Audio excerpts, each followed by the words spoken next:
manusia, sembahlah Tuhan kalian yang telah menciptakan kalian dan telah menciptakan orang-orang sebelum kalian. Mudah-mudahan kalian bertakwa. Itu menyembah Allah, bertauhid. Cukup sampai di situ? Tidak. Ada lanjutannya. Fala taj'alu lillahi andada wa antum ta'lamun. Maka jangan kalian jadikan bagi Allah itu sekutu-sekutu. Sesembahan-sesembahan di samping Allah. Wa antum ta'lamun, sedangkan kalian mengetahui. Jadi ini perintah pertama di dalam Al-Quran, agar mengikhlaskan penyembahan hanya kepada Allah dan menjauhi sesembahan-sesembahan selain Allah Subhanahu wa ta'ala. Wa hadhihi fa'idatun jalilatun li'anna Allah 'azza wa jalla lam ya'murna bi'ibadatihi fahasab, bal nahana aidan 'amma yanqudu dzalik, ala wa huwa ibadatu ghairihi. Qalla bin nazar fi kitab rabbika tajadduhu hukman muttaridan faminhu qawla lillahi ta'ala wa ilahukum ilahu wahid la ilaha illa huwar rahmanur rahim. Allah tidak memerintahkan hanya sampai pada agar kita menyembahnya saja. Belum sampai di situ, tidak cukup. Sembahlah Allah saja, tidak cukup sampai di situ, belum titik. Bal nahana aidan amma yanqudu dzalik. Bahkan Allah menjelaskan untuk melarang kita dari hal-hal yang bisa membatalkan penyembahan tersebut. Ala wa huwa ibadatu ghairihi, yaitu ketika seseorang itu menyembah yang lain. Jadi menyembah Allah tapi juga menyembah selain Allah. Wa ilahukum ilahun wahidun, dan Tuhan kalian adalah Tuhan yang satu. Ya. La ilaha illa huwar rahmanur rahim. Tidak ada yang boleh diibadahi selain Dia yang Maha Penyayang. Di sini ketentuannya sangat jelas bahwa makna dari kalimat adalah al-itsbat dan an-nafyu. An-nafyu dan al-itsbat. Al-itsbat Allah wahdah, menetapkan Allah satu-satunya, wan nafyu, dan menolak yang selain Allah Subhanahu wa ta'ala. Jadi namanya ikhlasu ad-din lillah. Menjadikan agama ini seluruhnya diserahkan penyembahannya hanya untuk Allah Subhanahu wa ta'ala. Kita akan bacakan ayat-ayat di mana para nabi zaman dahulu juga sama perintahnya, agar menyembah Allah dan menjauhi tauhid. Contoh yang pertama di sini adalah Nabi Nuh misalnya. Siapa? Para nabi di sini diseru oleh Allah untuk mengisahkan Allah di dalam tauhid.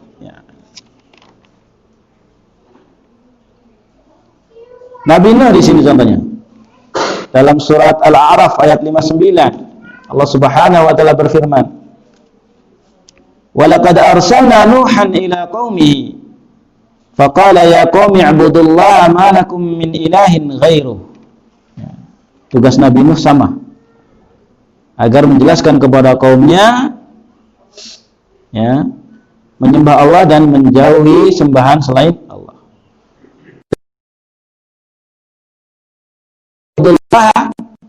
Wahai kaumku, sembahlah Allah saja. Malakum min ilahin ghairuh. Tidak ada bagi kalian sembahan yang lain selain Dia. Ya, ada penetapan kepada Allah saja dan menjauhi sembahan-sembahan yang lainnya.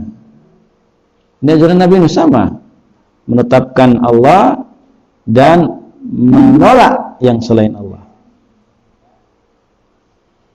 Juga kaum Ad, ya, oleh nabi mereka, Nabi Saleh. Wa ila 'adin akhahum Hudan, ya, Nabi Hud, ya, saudaranya dari Nabi Saleh. Qala ya qaumi ibudullaha ma lakum min ilahin ghairuh. Berkata ya kaum Ad, nabinya ini, wahai kaumku, sembahlah Allah dan tidak ada yang berhak disembah untuk kalian kecuali hanya Allah. Selain Allah tidak ada yang berhak untuk disembah. Ini intinya. Juga kepada kaum Samud, ya, Nabi Saleh, kaum Samud Nabi Saleh. Hud ini kaum Ad, ya. Qala ya qaumi ibudullaha ma lakum min ilahin ghairuh. Juga di Madyan, ya, Syuaib, Nabi Syuaib di Madyan. Qala ya qaumi ibudullaha ma lakum min ilahin ghairuh. Ini semua dakwah para rasul seperti itu. Demikian Rasulullah sallallahu alaihi wasallam. Nabi kita Muhammad SAW dakwahnya adalah Allah Muhammad. Sehingga ketika mengutus penjabat Yaman, ini apa yang diperintahkan untuk menyeru penduduk pertama kali yang bertanya awala ma da'uhum ilaihi ibadatullah.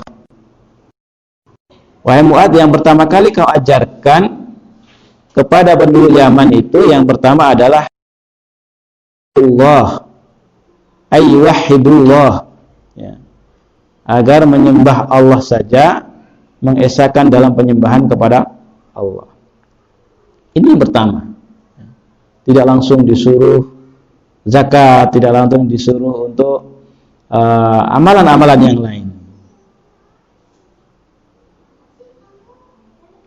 Baru setelah itu baru diajarkan suruh salat, ya. Kemudian suruh puasa, bayar zakat. Nah, maka dakwah Rasulullah ini 11 tahun di Mekah lebih didominasi kepada dakwah tauhid. Ya. Dakwah tauhid ini sangat luar biasa karena ini adalah dakwah dari esensi Allah menciptakan langit dan bumi, Allah mengutus Rasul, Allah menurunkan kitab, Allah menciptakan manusia. Ini tujuannya itu satu, itu untuk dijadikan satu-satunya yang disembah dan menolak segala yang disembah selain Allah Subhanahu wa ta'ala. Baik, hadirin yang dirahmati Allah Subhanahu wa taala, ayat yang lain yang Allah sebutkan di sini, Allah Subhanahu wa taala berfirman, "Wa ma arsalna min qablika min rasulin illa nuhi ilaihi annahu la ilaha illa ana fa'buduni." Dan tidaklah kami mengutus rasul-rasul, ya, seorang rasul pun, dan tidaklah kami mengutus seorang rasul pun sebelum engkau Muhammad, kecuali pasti kami wahyukan kepadanya apa? Sesungguhnya tidak ada yang berhak disembah selain aku, Allah Subhanahu wa ta'ala, maka sembahlah aku, ya, saja. Ini adalah wahyu Allah kepada setiap nabi dan rasul. Ani'budullah, ya, annahu la ilaha illa ana fa'budun. Sesungguhnya tidak ada yang berhak disembah kecuali aku, kata Allah Subhanahu wa taala, maka sembahlah aku saja. Jadi sebenarnya para nabi itu agamanya satu, yaitu Islam. Maka Islam ini adalah ada Islam umum dan Islam khusus. Islam umum ini adalah Islam yang dibawa oleh seluruh para nabi sebelum Nabi Muhammad. Dan Islam khusus ini adalah Islam yang dibawa oleh Nabi kita Muhammad sallallahu alaihi wasallam sebagai penyempurna dari Islam sebelumnya. Penyempurna dan penutup.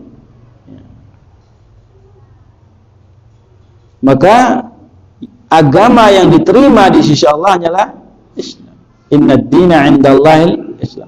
Sesungguhnya agama yang diridai Allah, yang dianggap oleh Allah hanyalah Islam. Ini maknanya adalah Islam secara keseluruhan. Baik Islamnya yang dibawa oleh Nabi Muhammad maupun Islamnya yang dibawa oleh para nabi yang terdahulu.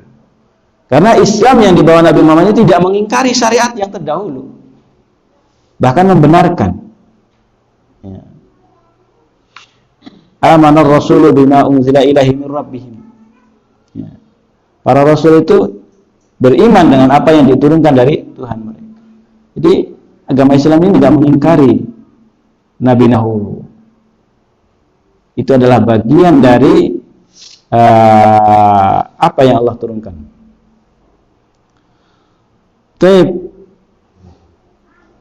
Qala Asy-Syaikh Mubarak Al-Maili, ya, berkata rahimallah, falam yaktafi fi syahadatain bitauhid al-mujarrad hatta sarraha bin nafyi at-ta'addudi wa hasara at-tashri'i fi syakhsil mursal bit-tabligh.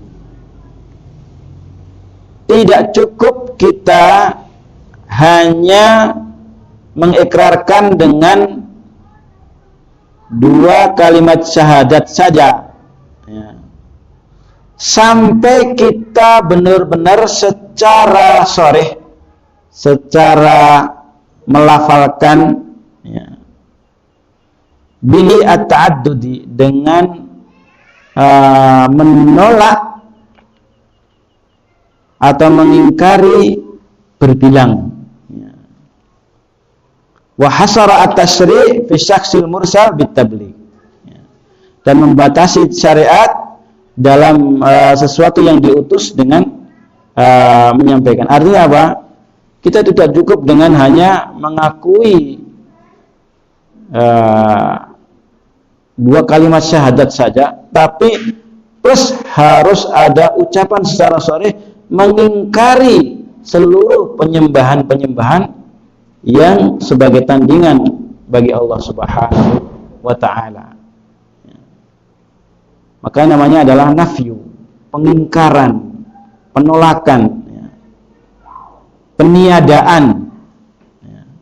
Kita harus, selain kita menetapkan Allah Subhanahu wa ta'ala sebagai satu-satunya yang disembah, maka kita harus juga meniadakan yang selain Allah ini.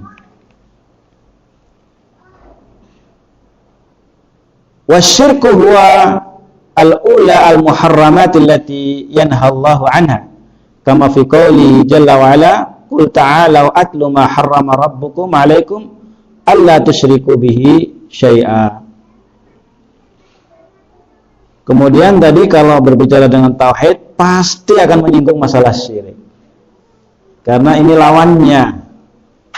Kalau seseorang syirik berarti tidak bertauhid. Kalau seorang bertauhid berarti tidak syirik, kan begitu. Maka pasti kalau membahas tentang tauhid pasti akan menyinggung masalah syirik. Ini sudah nggak bisa tidak. Lalu yang pertama kali dilarang itu adalah berbuat syirik. Allah melarang, ya, perbuatan syirik pertama kali dalam surat Al-An'am 151. Qul ta'alau atlu ma harrama rabbukum 'alaikum alla tusyriku bihi syai'a. Katakanlah wahai Muhammad, ayo mari aku tunjukkan, aku sampaikan apa yang Allah haramkan, apa yang Tuhan kalian haramkan atas kalian. Alla tusyriku bihi syai'a, agar kalian jangan mensekutukannya dengan apapun. Jadi Allah itu hak Allah atas hamba itu untuk disembah dan untuk tidak disekutukan.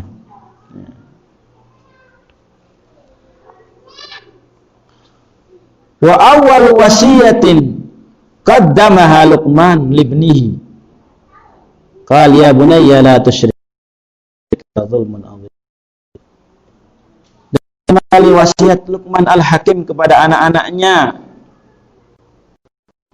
agar tidak berbuat syirik. Ya bunayya, wahai anakku, la tusyrik billah, jangan menyekutukan Allah dalam penyembahan. Inna syirka la dzulmun adzim, sungguhnya menyekutukan Allah dengan sembahan, itu adalah kegelapan yang besar, kezaliman yang besar. Ini ya. Luqman Al-Hakim ini adalah orang saleh. Dia mempunyai hikmah, mengerti tauhid dan mengerti syirik. Bagaimana juga ketika Nabi Ibrahim ya, dan anak-anaknya Nabi Yakub itu juga berwasiat agar menyembah Allah saja. Menjelang mautnya mereka sering berwasiat seperti itu. Innallaha astafa lakumuddin fala tamutunna illa wa antum muslimun. Am kuntum syuhada idh hadara Ya'qub al-maut idh qala li banihi ma ta'buduna min ba'di qalu na'budu ilahaka wa ilaha abaika Ibrahim wa Ismail wa Ishaq ilaha wahidan wa nahnu lahu muslimun. Pada sakaratul maut ya, ketika Yakub ini berwasiat kepada anak-anaknya, ma ta'buduna min ba'di, apa yang akan kalian sembah wahai anak-anakku setelah aku mati ini ya. Ketika Yakub Nabi hidup, anak-anaknya masih menyembah Allah, tapi Yakub ingin tahu ya, wahai anak-anakku ketika aku mati nanti apa yang akan kau sembah? Mereka menjawab, qalu na'budu ilahaka wa ilaha abaika Ibrahim wa Ismail wa Ishaq wa ilaha wahida wa nahnu lahu muslimun. Nabi Yakub mendengar anak-anaknya menjawab, kita akan menyembah Tuhanmu ya, yaitu Tuhan bapak kamu Ibrahim, Tuhan bapak kamu Ismail, Tuhan bapak kita Ibrahim, Ismail, Ishaq, dan Tuhan yang satu, dan kami hanya berserah diri kepadanya. Ini ya, kita perlu berwasiat seperti ini ketika kita ya nanti misalnya sakaratul maut, wasiatkan seperti ini kepada anak-anak kita. Bahkan ketika kita masih hidup pun dapat berwasiat ya. Seperti Luqman Al-Hakim berwasiat kepada anaknya agar mentauhidkan Allah. Karena tauhid ini juga sebagai syarat juga diterimanya amal. Ya. Amal seseorang bisa ditolak gara-gara syirik. Dan amal seorang bisa diterima karena sebab tauhid. Islam iman sebagai syarat diterimanya amal. Maka menjadi posisi yang sangat penting sekali untuk mentauhidkan Allah Subhanahu wa ta'ala. Walihada kanat da'watu ila tauhid afdalud du'ati wa asyrafihim. Oleh karena itu, dakwah kepada tauhid ini adalah dakwah yang paling utama dan dakwah yang paling mulia. Ya memang sih tidak terlalu menarik bagi orang-orang yang senang terhadap kesenangan ya. Tapi dakwah tauhid ini adalah dakwah yang paling mulia dan paling afdal. Li'anna da'wata ila tauhid hiya da'wata ila a'la darajatil iman. Kenapa menjadi dakwah yang paling mulia dan paling afdal? Karena dakwah kepada tauhid ini adalah dakwah kepada derajat tertinggi dari keimanan.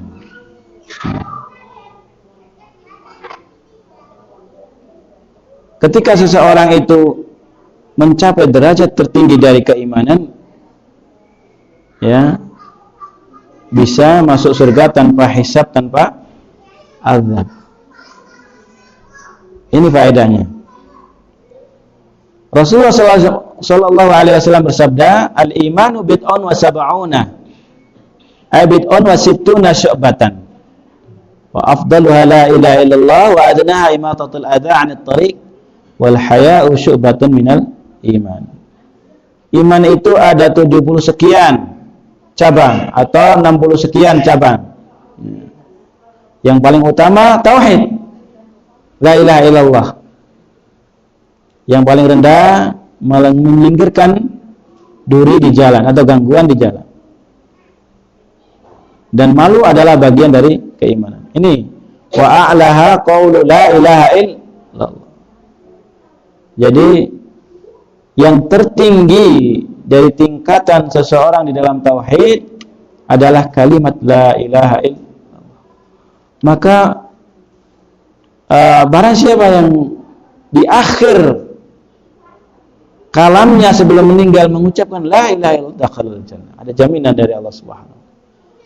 Man akhir kalami la ilaha illallah dakhalal jannah. Barang siapa yang akhir dari hidupnya menutup hidupnya ini dengan kalimat la ilaha illallah, Allah akan masukkan ke dalam jannah. Oleh karena itu kita talqin kalau ada orang yang sakaratul maut dengan kalimat la ilaha illallah. Ini sangat berat ya. Qala al-Imam An-Nawawi rahimahullah wa ta'ala wa qad nabbaha sallallahu alaihi wasallam ala anna afdalaha at-tauhid al-muta'ayyin ala kulli ahad walladhi la yasihhu syai'un min asy-syu'ab illa ba'da sihhatihi. Berkata Imam Nawawi rahimahullah, dan Nabi sallallahu alaihi wasallam telah memperingatkan bahwa yang paling utama dari tauhid ini adalah agar seseorang itu untuk mengesahkan Allah dan membersihkan dari segala sesuatu, dan yang tidak boleh ada cabangnya setelah tauhid itu benar-benar bersih. Tidak boleh ada yang mengotorinya. Maka adanya sirat ya, jembatan ya, ada yang menyeberangi jembatan sirat itu seperti kilat, ada yang seperti burung. Ini dengan kadar tauhid dan amal salehnya. Ada yang dihisap lama, ada yang tidak dihisap ya. Ini dengan kadar tauhidnya. Apabila tauhidnya sempurna, tawakalnya sempurna, harapnya sempurna, maka bisa jadi seseorang tanpa hisab dan tanpa adab, seperti Ukasah ya.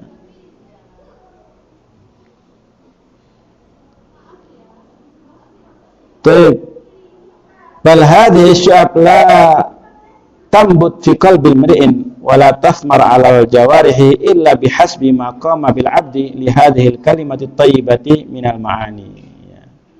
Dan cabang-cabang dari keimanan ini yang paling utama adalah la ilaha illallah. Kemudian ketika la ilaha illallah bagus, akan tumbuh cabang-cabang yang banyak ya. Ketika pokoknya itu bagus, maka akan tumbuh cabang-cabang yang banyak sehingga akan berbuah dengan buah yang sangat banyak. Inilah mutiara yang pertama dari kitab Situt Durar ini, bahwa dakwah tauhid menuju kepada penyembahan hanya kepada Allah saja, ini adalah dakwah yang paling mulia dan paling afdal. Mungkin ada yang akan mencibir, bagaimana kita hanya ngurusi tauhid saja, sedangkan politik dipegang oleh orang-orang yang jauh dari agama. Sudah, kita seru aja kepada tauhid. Insya Allah nanti kalau seruan tauhid ini masuk kepada orang-orang yang berada di jabatan, berada di birokrasi, mereka juga akan memperbaiki di dalam diri mereka. Tidak ada kewajiban kita untuk menceburkan diri di dalam politik, akhirnya ikut kotor di dalam politik. Bahkan fitnah-fitnah dunia itu kita ada anjuran untuk menjauhinya,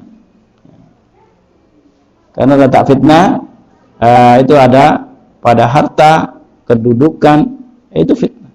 Sedangkan ilmu Al-Quran dan As-Sunnah inilah sumber keselamatan. Maka kenapa kita harus masuk dalam sumber fitnah, sedangkan kita sudah berada di dalam sumber ilmu, dan begitu.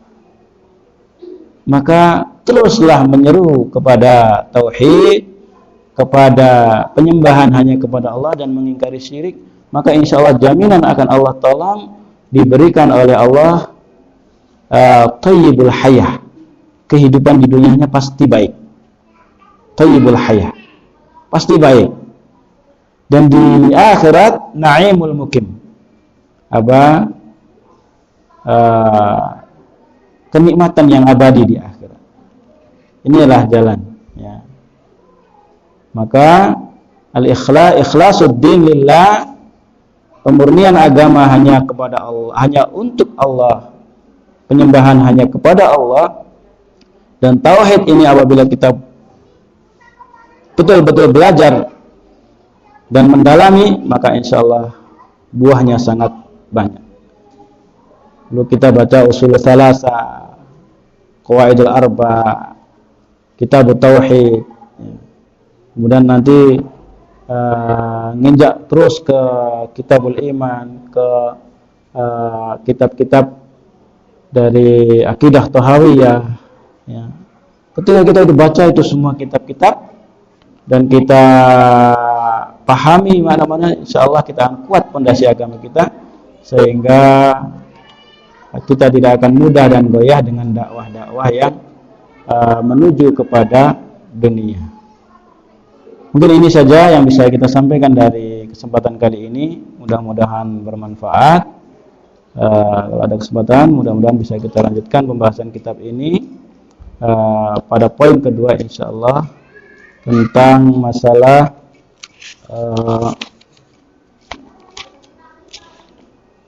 at-tariqul wahid, jalan salafus salih, bismillah. Semoga ada kesempatan sehingga kita bisa membaca kitab ini sampai selesai. Allahumma anfa'na bima 'allamtana wa 'allimna ma yanfa'una, rabbi zidna ilma warzuqna fahma.